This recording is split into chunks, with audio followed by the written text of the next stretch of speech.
Aloha, friends and neighbors. Rollin Frost here, Kona astrologer. Mele Kalikimaka. We're going to cover the third week in December, right up into your Christmas, on program 1150. 1,150 weeks I've served you. Never got paid. But some folks are coming through with donations. Yeah. Thank you, Brother Randy. $200 made my day. So, there was a new moon that already happened at 15 Sag, and it squared Neptune. So Neptune is being very tricky. Yes, priest, artist, doctor, musician. There's a full moon that comes up here on the 22nd of December at 0 Cancer. It sextiles good old Uranus. And people are going to put out their lights and stuff. And there's going to be a lot of brotherhood starting on that full moon. You may need it too, because that new moon was nasty on the December 7th, squaring Neptune. Oh boy, bad smells. And then Mars hit Neptune and squared the new moon on the 6th and 7th of December. Fires and fights and temper tantrums. And what happens now is Mercury is going to hit the square on December 24th, the day before Christmas. So a lot of little things are going to get lost, and you especially have to watch the little ones around liquids, hydrocarbons. Mercury squaring Neptune, scandals. Yes, scandals from Neptune. Oh, what tangled webs we weave when first we practice to deceive. So there's going to be a lot of people telling fibs at Christmas. Watch and see. But we still got the potential for some fires and fights. Let's go around the wheel. Here it is. I want to do this fast because I got some interesting things to share with you. Very interesting things. If you're on the Thursday show, the moon's in a mutable water sign, Pisces, and it's squaring Mercury and Jupiter. People are overdoing it. They can't get control of it. It gets bad as you go into Thursday night. And Friday morning, it hits Neptune. There's confusion and delusion. And Friday afternoon, the moon hits Mars, and there's anger, and there's fires, and there's fights. So you're in that zone, that fires and fights zone. And if you smell something that might be burning, check it out, because it probably is on Friday the 14th. Still wait actually through Saturday until after lunch, then the moon shifts into Aries, and it's not quite so confusing, and the liquids aren't such a problem, and things settle down because there's a square to Saturn. Uh-oh, here come the judge. Sunday morning, it's a slow morning and it's cold. Yes, moon squaring Saturn. On Monday morning, the moon's still in Aries, a cardinal fire sign, and it squares Pluto. A little panicky, eek, a bug. But it settles right down here on Monday. And late Monday night, the moon hits the planet Uranus. Yes, it's nice.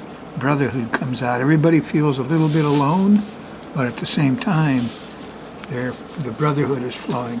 Not like it will once that full moon kicks in on the 22nd. You know, you might not like the homeless person right now, but after the 22nd, there'll be a big place in your heart for him. So, Monday night, stay up late. Uranus is kicking. The higher mind, the enlightenment of the mind. Tuesday, the moon moves into Taurus, fixed earth sign, squares Venus in the afternoon. Not much pleasure there, but it trines Saturn. Get some business done. Here's a nice sextile to Neptune. Sniff out those deceptions, huh? Yes. You know what one of the biggest deceptions is? The religion. More on that later. I want to get into the chart of Jesus. But here you got a nice morning for prayer, for being with nature. Read Jesus, Wednesday morning, the 19th.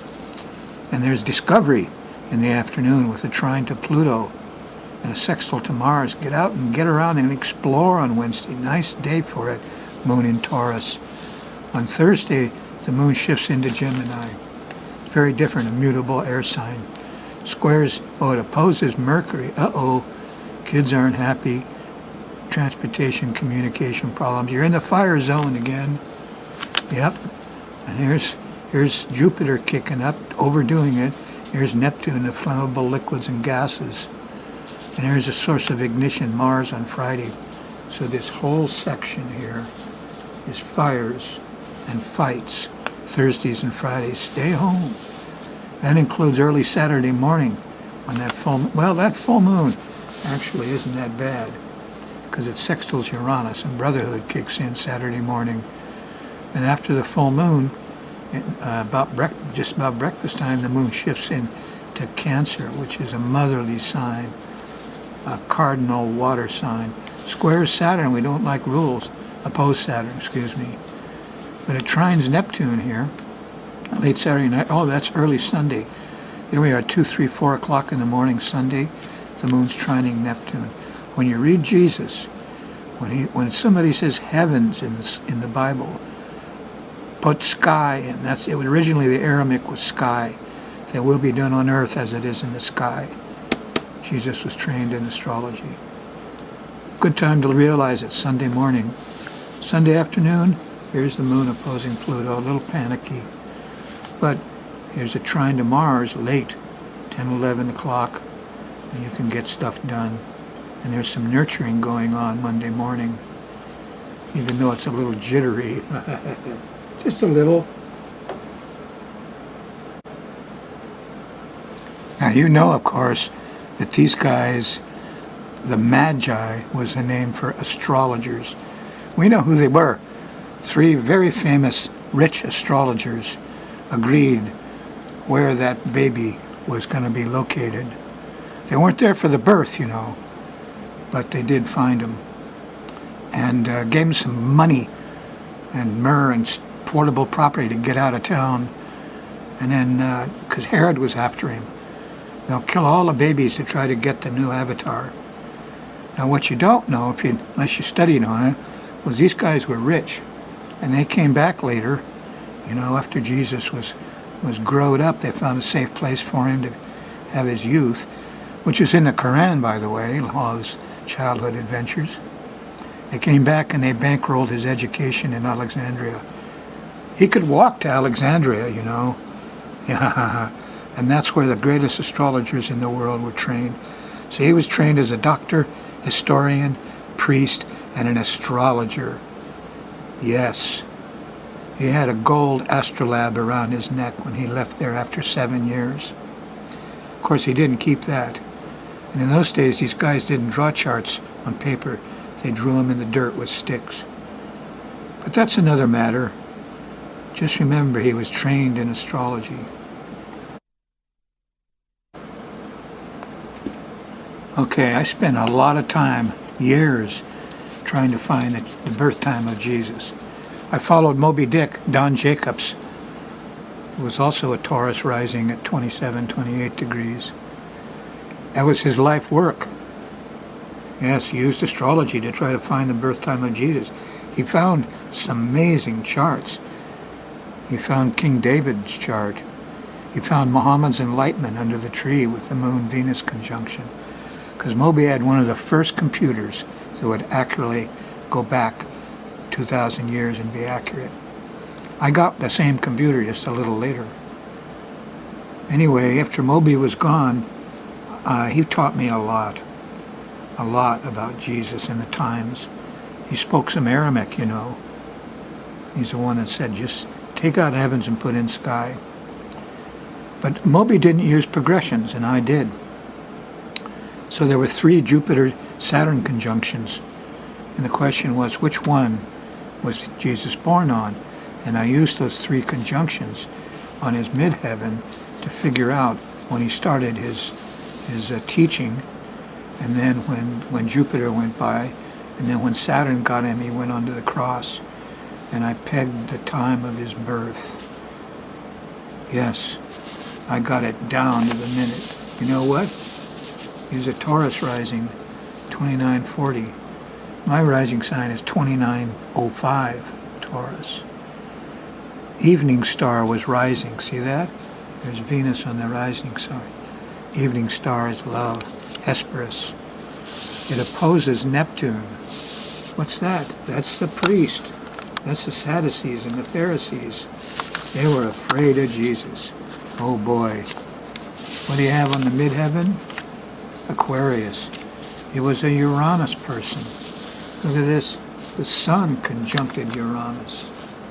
He was a higher mental. He was a scientist. He was an astrologer.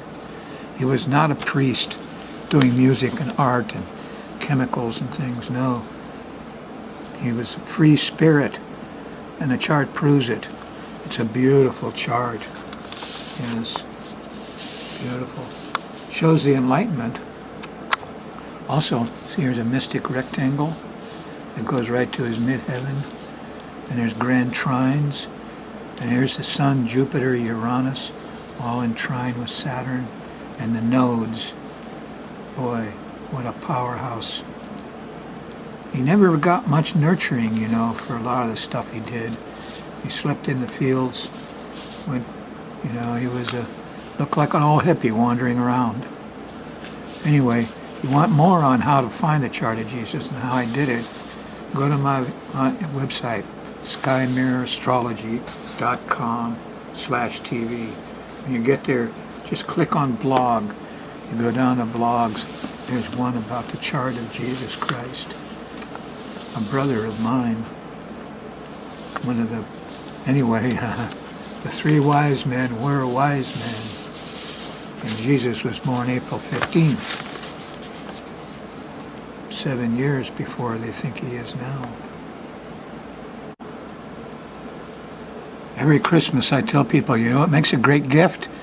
Get somebody's birth time, go to my email, you know, set it up. I'll do their chart and send it to them through the mail. It's a great gift. You can get a chart on somebody cheap, you know, really cheap.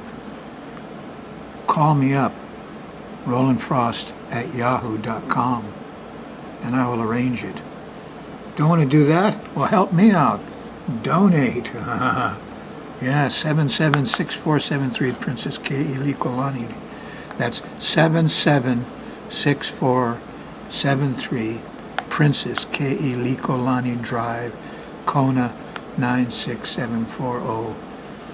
Donate, you know, put a check, put some cash in an envelope, send it to me. Keep this show alive because it's on its last legs here.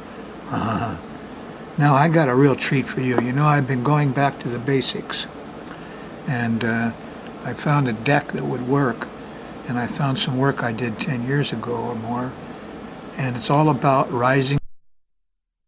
Whoops, what happened here? Thank you. So this is a 2-hour DVD, and it's free. All you have to do is pay for handling and postage is $2, and hopefully donate something. So you know you could use my email, rollinfrost@yahoo.com, and find out if how to arrange to get it. What I'm going to do now is I'm going to play you the first 10 minutes of that 2-hour DVD, which is a pep talk of why you should learn how to figure out people's rising signs and what the keys to the zodiac is. This is your 3rd grade DVD, and it will help you graduate from the 3rd grade. And it's free. You can get it for as little as $2. Welcome to the show. Welcome to Hawaii. Aloha. My name's Rollin Frost, and I'm an astrologer. And this is a special issue for your Millennium show to try to get you into a new age of Aquarius kind of science, namely astrology, in a very easy way. I'm going to try to tickle your interest in astrology and teach you a little something. In the next hour, we're going to have astrology lesson number 1, which should be very painless and kind of entertaining for you if I do this right. Now, what am I going to try to do? I'm going to try to wake you up. I'm going to try to turn you on to just a little bit more sophisticated ancient science of astrology. Something I do every week on a TV show on public access all over Hawaii. Soon to be in Seattle. We're airing in Seattle now, I think. Anyway, We're going to spend the next hour trying to turn you on to rising sign, because you all got the wrong idea about astrology. So many of you are reading the newspaper columns out there, and you're reading the wrong sign. You're reading your sun sign. Sun sign astrology is what got everybody stopped and blocked, because somebody oversimplified it. Because you're not the sun in your chart, my friends. Nope, it's just one of the planets to an astrologer. You're your rising sign. What is the rising sign? Okay, brief explanation before I get into this, because on this show, I'm going to show you what it is. It's really the way you look. It's who you are. When you know somebody's rising sign, you find out that I happen to be a Taurus rising. My hair curls. I'm too much into my ice cream and things. I'm a bit of a pig. Yeah, I'm lazy. I'm Taurus. When you find out who's rising sign, you got them down. You nail the person they are. They'll look like it. They'll act like it. And you'll be into real astrology, see? You got led astray off a little blind alley here called sun sign astrology. It's my job in the next hour, try to get you back on the path. Here we go. What is the rising sign? Well, if you look at any astrology chart, it's just like it's a picture of the sky, okay? Now here's a common kind of a chart right here. This thing's just a picture. And here's the horizon here. And in this case, we have a 10 o'clock chart. Here's the sun up here about 10 o'clock. Seeing all the other planets are in, and you draw these angles. Now, if you were born on this date, you'd say, oh, I'm an Aquarius. Because the sun is in the sign of Aquarius here, see? And this guy would be leading himself astray, or lady, because over here, here's where the sun rises on the eastern horizon. It's Aries, and this would be an Aries person.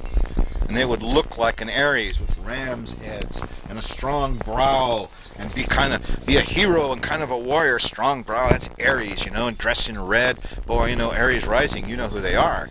They're heroes. Anyway, each rising sign is very special. It's one, you've got a rising sign, okay? What is it? Well, you got to figure it out. There's some simple ways to figure it out. Now, what you do is you kind of look at this thing like it's a 24-hour clock, okay? And the zodiac signs all run around it counterclockwise. But this 24-hour clock has noontime here, has 6 a.m. here, noontime here, 6 p.m. and midnight. It's like a military clock, okay? That's why I could look at this chart and say, this person's born at 10, because I see the sun, it's about 10 o'clock. See? Up here it'd be noontime. Well, this is more like 8:30 or 9, actually, because the middle, here you got 6 p.m. or 6 a.m., here you got noontime. So where's the sun here, see? So you're like looking at an hour hand. Now, whatever you say your sun sign is, the job you have to do is you have to put your sun around the clock, see, and see what the zodiac sign is here, and then count backwards over here and find out what the rising sign is. That's the job. It's not that hard to do. You can do it on a little piece of paper. Most of us that get used to it do it in our head. And it's kind of simple. You say, what's your sign? And they say, I'm an Aquarius. You say, what time were you born? Oh, about 9 o'clock. And so you put the sun up here in Aquarius. If Aquarius is here, then Pisces is here, Aries is here. They're either going to be Pisces or Aries rising. Most of the time you get down to this quandary between two signs. Which one am I? And things can happen, see? You can get daylight savings time, wartime. You could be born out on the edge of a time zone. So we're doing some pretty sloppy astrology here. If you have a computer, you know an astrologer, you want to spend $3-4 in a magazine, you get your exact rising sign. That's the way to go. But, you meet somebody at a party, and you want to find out what their rising sign is. You want to do it the quick way. So we're going to show you the quick way. And what you'll always come down to is, it could be this one or this one usually. So what you really want to do is get accustomed to the signs.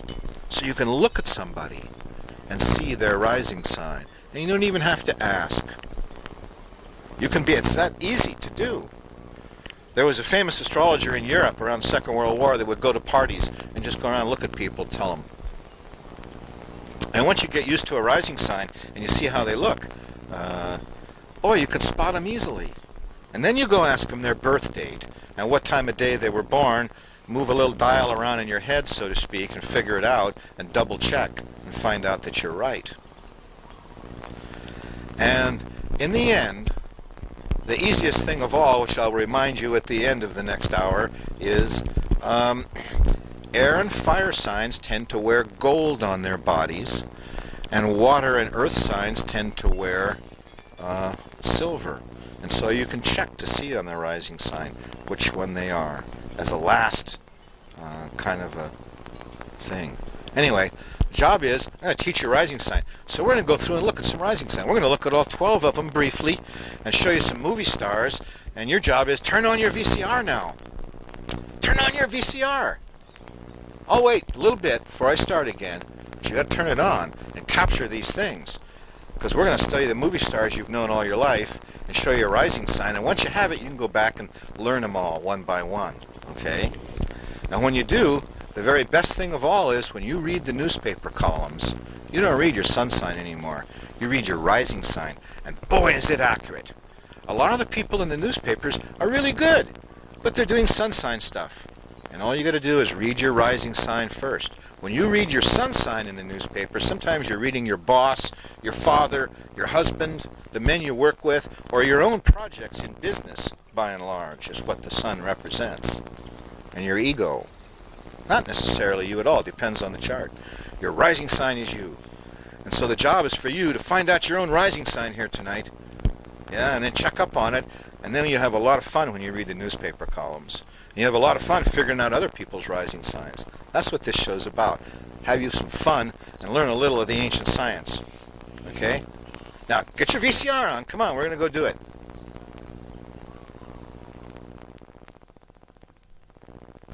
Of knowing your rising sign is when you read the newspaper columns, the horoscope columns in the newspapers. Instead of reading the sun sign, you read your rising sign first, and it's much more accurate. It's great fun. A lot of those folks that write the columns are pretty good if you read your rising sign first. Then you read the sun sign, find out what your projects are. Well, what's Aries all about anyway? Aries is a cardinal fire sign, yeah? So it's reddish. It loves to dress in the colors of fire. It's cardinal, and they go out and do things, boy. Aries is a powerhouse. It's ruled by the planet Mars. So when we're talking about Aries, we're talking about Mars. Remember, the zodiac signs are just reflections of the planets, yeah? No, Aries are not sheep. Aries is a ram. You ever hear of a battering ram? The Romans and Greeks used them to knock down the doors of big castles. Well, Aries is kind of like that. You ever see the old Disney things of the rams battling it out up on the mountaintop, you know, butting their heads, crack, you hear it all over the mountain. Well, Aries kind of like that sometimes, boy. If they're after something, you got to get out of their way. Mars is strong. Here's a Roman Mars. Nobody does Mars like the Romans. They're the best. In fact, the age of Aries, ruled by Mars, was that period before the age of Pisces. You know, from about 2000 BC to the birth of Christ when the age of Pisces started. So that 2,000-year period was ruled by Mars. You know, and it was the age of iron and sharp things and hot things. Well, Mars was originally the agricultural god, and he used his hot things and sharp things to prune the trees and scare off the wolves and protect the fruits and vegetables, you know, and the orchards and things. And his job is to do physical things to protect. It's very important. In all other cultures of the world, Mars comes up the same way. In Hawaiian culture, Ku is Mars, and he has many faces. There's Ku Kahalimoku, Ku of this, Ku of that. Mars has lots of jobs, but Ku, the main thing he did was he was the god of the forest that protected the forest. He cut the canoes. He was also the agricultural god who used hot things and sharp things, you know, to protect the fruits of the earth. His job was to do physical things to protect. And you know, there's no confusing Ku with Mars and Aries, the Greek. They all did the same things, you know. Interesting, isn't it, that the Hawaiians knew Mars so intimately that they knew he protected the forest and the trees and would cut the canoes and made a great god of war if you got him angry. Similarly, the Greeks and Romans knew exactly the same spirit and found he made quite a good god of war too. And you know, I've noticed that a lot of the Greek and Roman statues bear a very close resemblance to the actual people. You look at this guy here. He's got kind of wide top to his head, narrow chin. The brow and the nose are very strong, the shoulders and the arms. I find Aries rising folks, sometimes the muscle tone's so good, the skin's a little thin. You can see the muscles ripple under the skin. And they're usually in excellent physical condition. But you look at this guy, and he might bear a little resemblance to some of the folks I'm about to show you. Well, here he is in all his glory. In the old days, they thought he ruled Scorpio because they didn't know about Pluto. But following are some Aries rising folks for you to visualize. And here's some lists of things, some adjectives I've written down that I noticed.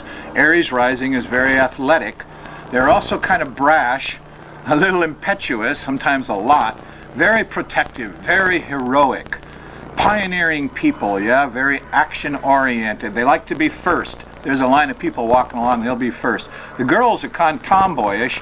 They're all sort of reddish colored and very lusty. They have sparkling eyes. The brow-nose accent is very interesting. And, of course, they're very handsome in a nice macho way.